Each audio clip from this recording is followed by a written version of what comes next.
Escucha, el Centro de Reconciliación Familiar Libertad en Casa presenta las buenas noticias. Los hijos de Israel llegaron al desierto del Sinaí al cumplir 3 meses de haber salido de la tierra de Egipto, después de salir de Refidim. Llegaron al desierto de Sinaí y acamparon en el desierto, acamparon allí delante del monte. El Señor llamó a Moisés desde el monte, y Moisés subió para hablar con Dios.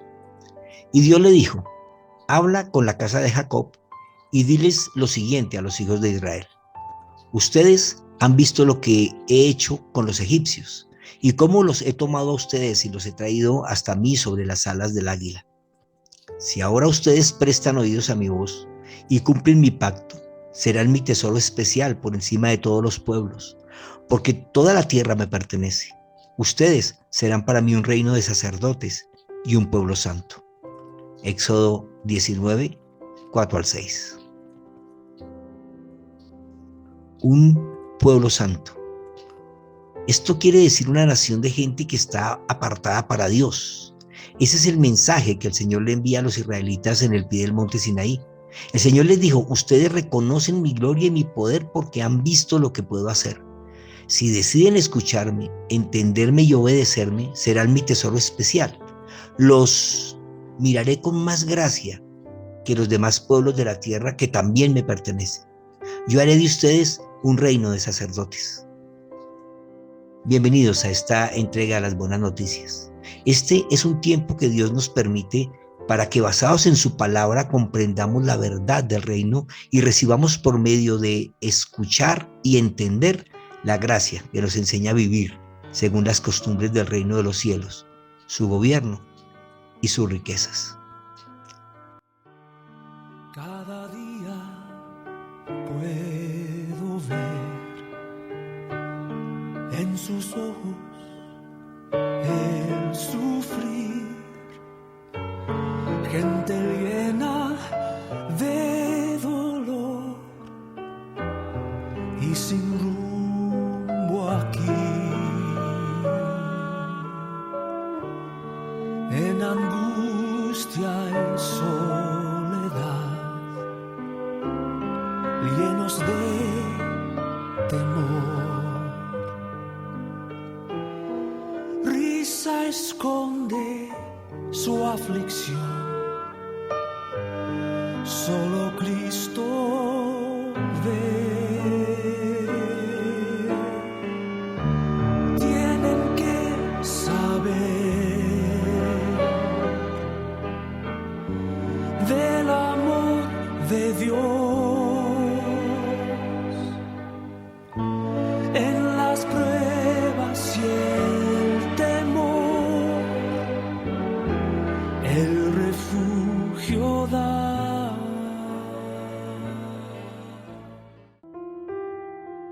El apóstol Pablo nos dice que todo lo que sucedió en Israel, Dios lo usa como ejemplo para nosotros. Él escribió: todo esto le sucedió a nuestros antepasados como un ejemplo para nosotros y fue puesto en las Escrituras como una advertencia para los que vivimos en estos últimos tiempos.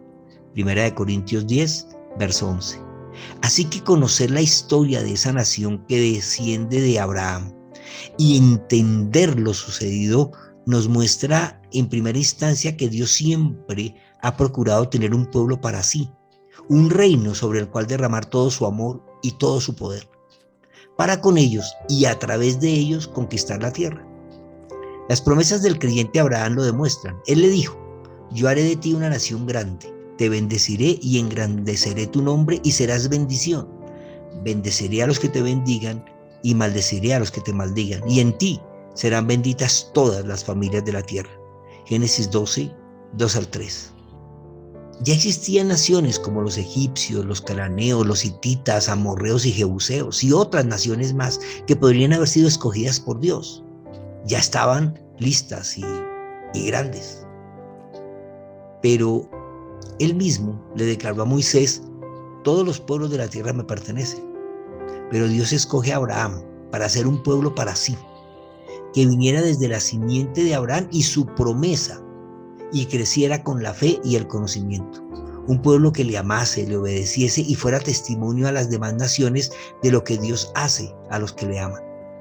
Pero este pueblo esclavo en Egipto vivió así durante tanto tiempo que su cultura se fue extinguiendo junto con su fe, pues la única manera en que podemos mostrar la fe es cuando escuchamos, entendemos y hacemos.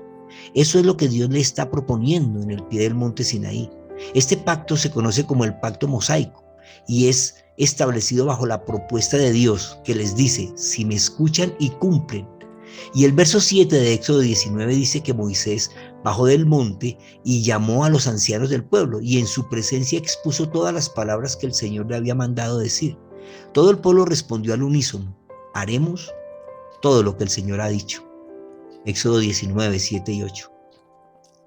Paso seguido, Moisés sube al Sinaí y recibe las tablas de la ley escritas con el dedo de Dios.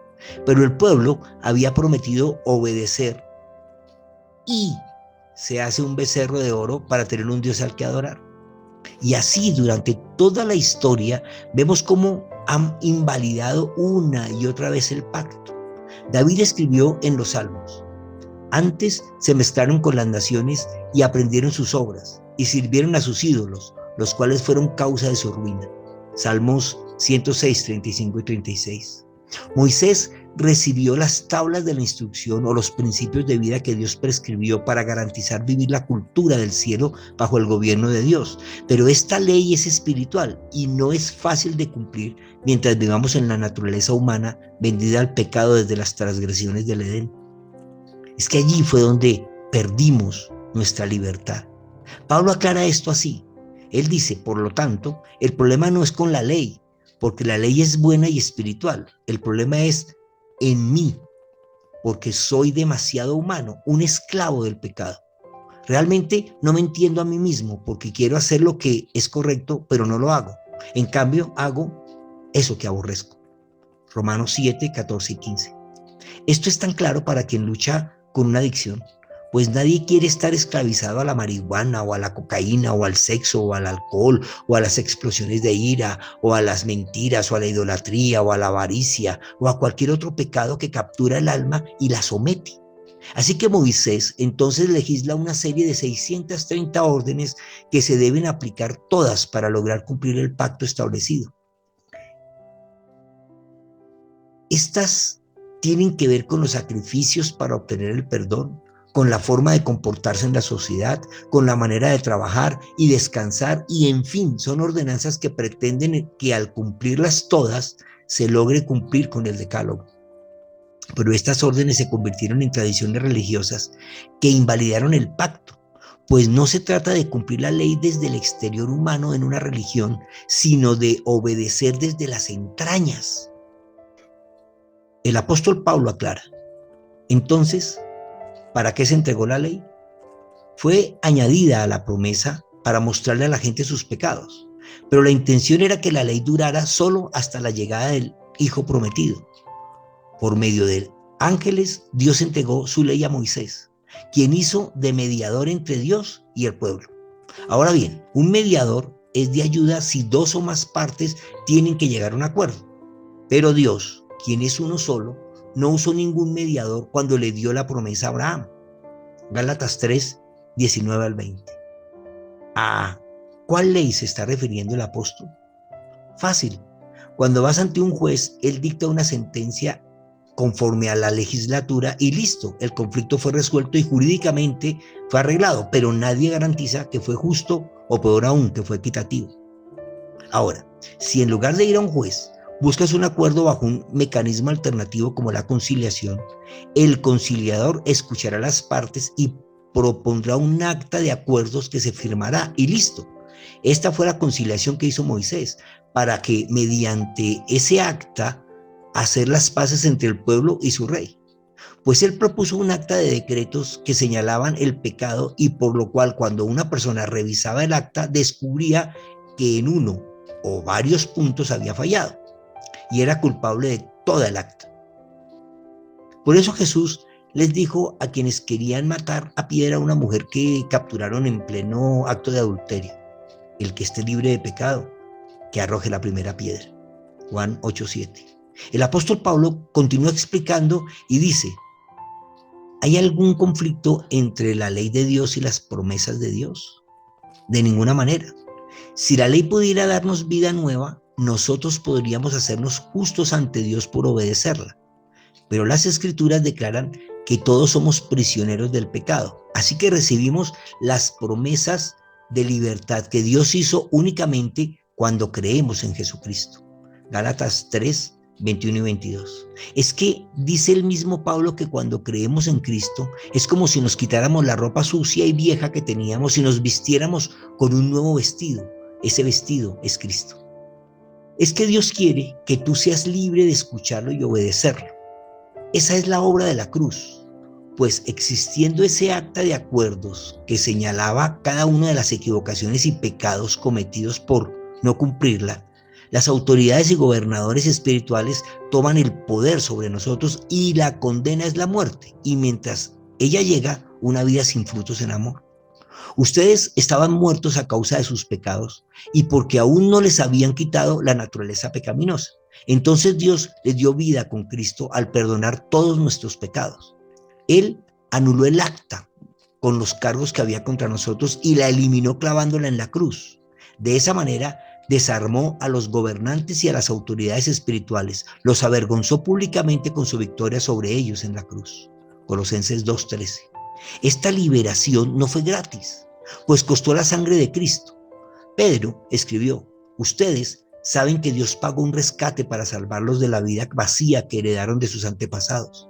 No fue pagado con oro ni plata, los cuales pierden su valor, sino que fue con la preciosa sangre de Cristo, el Cordero de Dios, quien no tiene pecado ni mancha. Primera de Pedro 1, 18 y 19. El precio de nuestra libertad fue la vida del Mesías. Pero esa libertad no es para vivir sin gobierno, sino para que libremente escojamos ser gobernados por Dios, que es amor, y seamos testimonio vivo para el mundo, y así lograr la conquista de la tierra con el reino de los cielos. El mismo apóstol Pedro dice, pero ustedes son linaje escogido, real sacerdocio, nación santa, pueblo adquirido por Dios, para que anuncien los hechos maravillosos de aquel que los llamó de las tinieblas a su luz admirable. Primera de Pedro 2:9.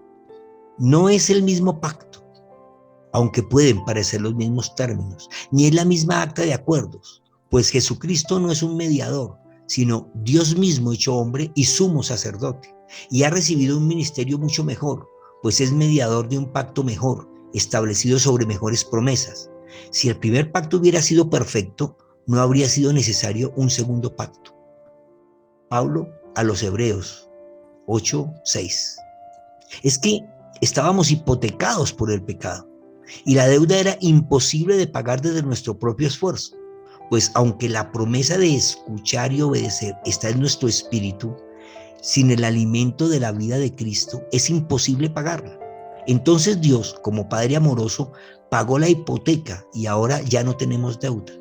Pero claro, ese pago requiere que lo registres en la notaría del cielo y ahí es donde estamos fallando, pues la única manera de registrarlo es morir a nuestra naturaleza de pecado, nuestro egoísmo y nuestras pasiones desordenadas y crucificarlas con Cristo y dejar que el gobierno de Dios ministre en nuestra manera de vivir. Pablo escribió, ustedes han muerto con Cristo y Él los ha rescatado de los poderes espirituales de este mundo. Entonces, ¿por qué siguen cumpliendo las reglas del mundo? Tales como no toques esto, no pruebes eso, no te acerques a aquello. Esas reglas son simples enseñanzas humanas acerca de cosas que se deterioran con el uso. Podrán parecer sabias porque exigen una gran devoción y una religiosa abnegación y una severa disciplina corporal. Pero a una persona no le ofrecen ninguna ayuda para vencer sus malos deseos. Colosenses 2, 20 al 23. Oremos. Dios, hoy entiendo que por mi fe estoy cubierto bajo el pacto de la sangre de Jesús y que por amor tú me has comprado para ser libre en tu presencia y esclavo de tu amor. Ayúdame cada día a vivir según los principios que en piedra escribiste, pero que los colocaste en mi corazón el día que te creí, el día que te acepté y decidí que fueras mi Rey, mi amo y mi Dios. Maranata. comparte. Alguien que conoces necesita escuchar. Sábado 7 p.m.